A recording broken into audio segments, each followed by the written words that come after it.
তুই কি চাস আমি আসলে সুইসাইড করি? আমি কি জানি, তুই তো স্বীকারই করিস না তুই আমার বউ, আর কি বলবো। না, আমি কি, তুই কি চাস যে আমি লাইভে গিয়ে আমি সুইসাইড করি?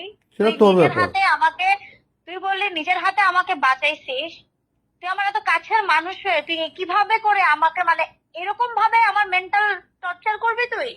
তোর তুই সাথে আমার যত কিছু হয়েছে ইনবক্সে হয়েছে, তোর সাথে আমার ঝগড়া হবে, চিল্লাচিল্লি হবে, গালাগালি হবে, মারামারি হবে, এটা তোর আমার পার্সোনাল ব্যাপার, তুই এভাবে পাবলিকলি নিয়ে আসলি? তুই আমার গালাগালি করছস, এই যে কি বলবো আর, তুই আমার বউ না, তুই আমার এসআইতে ধরাই দিবি, তুই বুঝোস কোথায় হাত দিছস? তোর জন্য মামলা খাইছি। আচ্ছা ঠিক আছে, আমি সরি, এবার পোস্টটা ডিলিট কর। বল তুই আমার কে, বলতে হবে। আচ্ছা, আমি তোর কলিজা, তোর বন্ধু, তোর বউ, তোর কি লাগে গুড্ডা সব, এবার তুই পোস্টটা ডিলিট কর। না না, স্বীকার করতে হবে তুই আমার বউ কি না।